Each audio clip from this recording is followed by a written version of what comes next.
Merci qui? Merci qui? Merci. Merci Fanny. Non, merci Saint-Nicolas. Non. Ah non. Merci Johan qui nous a rejoint. Johan Corsini. Bonjour Johan. Bonjour. Vous êtes le cofondateur de Merci qui. J'aime beaucoup ce titre, c'est très sympa. Et puis surtout, on vous dit d'emblée, félicitations, puisque vous avez reçu une somme d'argent que vous avez partagée. C'était par le jury de sélection CNC de la fondation Seed Equity and Sustainable Trump. Je sais pas pourquoi on dit toujours les trucs en anglais en fait. Entrepreneurship, moi aussi j'irai dans le bêtisier de fin d'année, j'étais jalouse Vanessa. Voilà. Alors cette fondation a donc sélectionné 4 jeunes entreprises à impact environnemental élevé. Vous en faites partie. Vous allez vous partager donc, et je viens de vous l'annoncer, c'est une bonne nouvelle, 85 000 €. Vous êtes heureux? Oui, très, oui, vraiment, ça va beaucoup nous aider dans nos développements. Voilà, donc c'est sous forme de prêt subordonné. Donc vous faites partie des 4 lauréats. Merci-qui.be. Je le disais, vous êtes le cofondateur. On va peut-être d'abord expliquer quel est le concept de Merci-qui. Voilà, en fait, Merci qui, l'idée, c'est de créer de l'entraide entre voisins, de faciliter autant le fait de se rendre des services que de donner une deuxième vie aux objets qu'on n'utilise plus ou qu'on utilise très peu. Concrètement, c'est une plateforme, un site internet et une application mobile où on publie des petites annonces en disant moi, j'aime faire du babysitting, j'aime m'occuper d'animaux, moi j'ai besoin d'aide pour mon jardin. Là, c'est plutôt des services, voilà. Mais il y a des biens et les services. Exactement, et il y a aussi donc des personnes qui donnent des meubles, des livres, des vêtements et pour l'instant beaucoup de jeux et de jouets. Enfin, c'est vraiment la saison parce que les enfants ils s'en délassent vite, ils grandissent, ils n'en ont plus besoin et donc au lieu de les laisser traîner dans un garage, dans un grenier, on leur donne une deuxième vie. L'idée c'est qu'on ne les vend pas, on se les échange sur base de points. Ouais, exactement. On travaille avec des points qui s'appellent des merci. Quand on s'inscrit, on en reçoit 20 et on fait comme si c'était 20 €. Comme ça, tout le monde a une idée de ce que ça représente. Et quand on publie une annonce, au lieu de demander de l'argent, on demande des merci qu'on gagne en rendant des services ou en donnant une deuxième vie à des objets qu'on n'utilise plus. Et j'ai remarqué, parce que j'ai été fouiller évidemment le site, je vais bientôt m'inscrire, ça va être trop sympa. Tout ce qui est lié à la puériculture est vraiment, vraiment très important. J'ai vu des pages et des pages et des pages. Ça veut dire qu'on se rend compte aussi que c'est un besoin pour certaines personnes. On se rend compte qu'il y a des gens dans la précarité aussi qui ont besoin de ce type de produits. Totalement, c'est des budgets énormes d'avoir un bébé. D'ailleurs, je viens d'en avoir un. Félicitations. Merci. Décidément, c'est votre jour. On l'embrasse. Et voilà. Et il s'appelle comment? Alexis. Alexis, gros bisous. Bisous Alexis. Et donc, c'est un budget énorme. Et au lieu d'acheter des choses qu'on va utiliser peut-être une seule fois, le temps, ça grandit tellement vite, il y a des vêtements on n'a même pas le temps de les mettre. Eh bien, au lieu d'acheter ça neuf, autant les faire tourner entre voisins, entre collègues aussi, parce qu'on développe une solution pour s'entraider aussi entre collègues. Et donc voilà, l'idée c'est de donner un maximum d'utilisation à des objets qui sont encore totalement utilisables. Oui, c'est ça, parce que c'est pas que du neuf, il y a aussi du neuf. Oui. J'ai trouvé des paquets de linge ou ce genre de choses qui n'ont pas été utilisées et que la personne donne gratuitement, ce qui est génial évidemment, parce que ça traîne chez soi, on n'en a plus besoin, autant le recycler autrement. On va peut-être rappeler aussi le principe de ce concours grâce à cette fondation. Donc vous étiez 4 startups belges, durables et innovantes. Donc ça, c'était super important en matière d'environnement. Vous allez recevoir donc ce soutien financier philanthropique pour percer dans l'énergie, l'alimentation, parce que on vous donne pas simplement de l'argent. Vous devez évidemment avoir des objectifs à terme. Vous allez nous les expliquer, ces objectifs, puisque c'est aussi bien sur la gestion des déchets, l'échange de biens et services, c'est votre cas. Les co-lauréats, puisque vous étiez 4 startups, c'était par exemple un robinet de douche qui permet d'avoir de l'eau chaude directement, ou encore une culture d'algues. Donc voilà, c'est plutôt sympa, et c'est vrai que les algues, de plus en plus, on les utilise pour un tas de choses, et notamment dans l'alimentation. Et puis un composteur d'intérieur, ça c'est plutôt pas mal aussi pour les appartements, pour les personnes qui n'ont pas forcément un jardin, pour avoir un compost.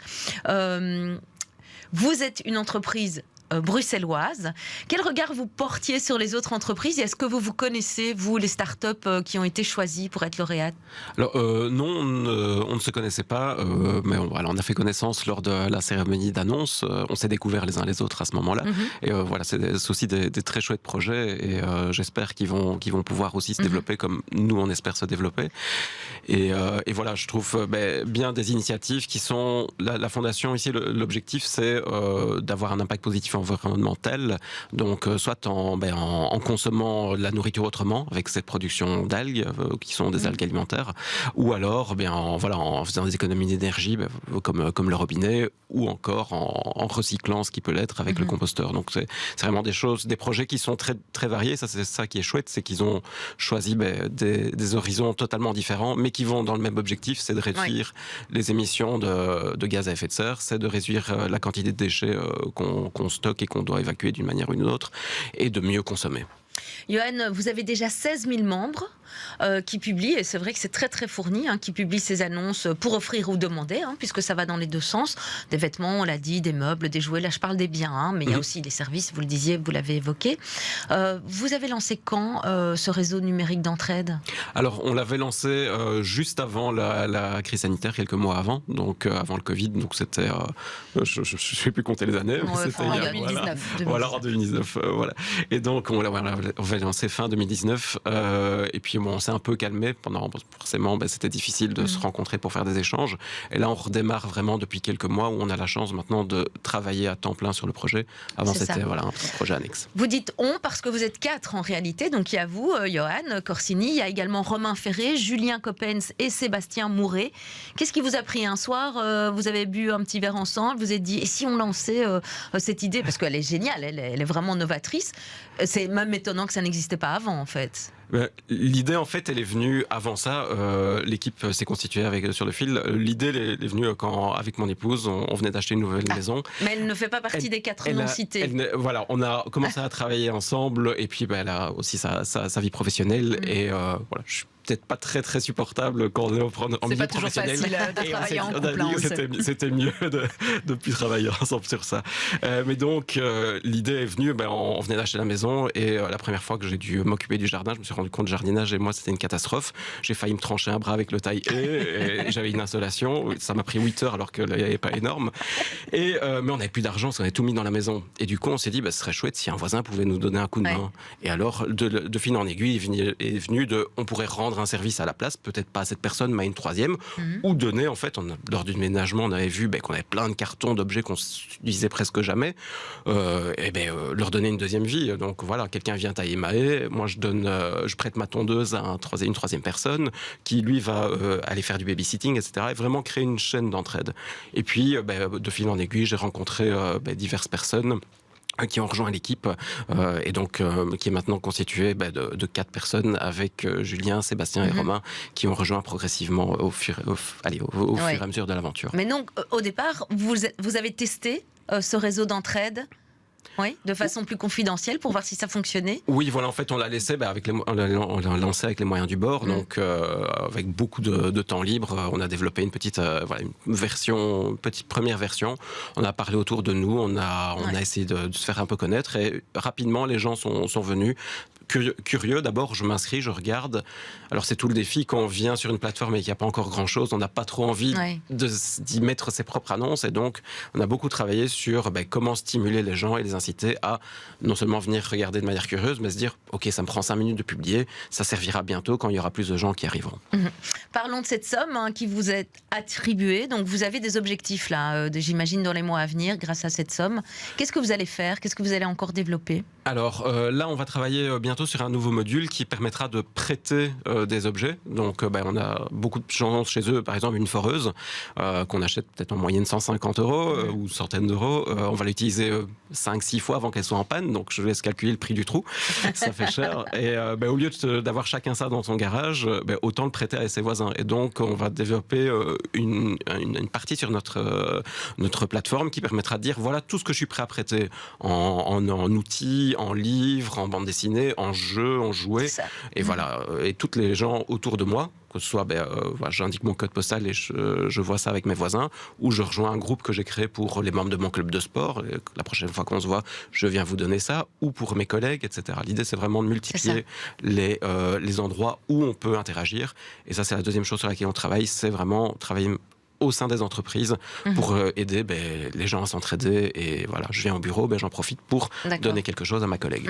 Donc il y a 3 axes, si je comprends bien. Dites-moi si je me trompe. Le premier, je donne, je prends. Le deuxième, je prête.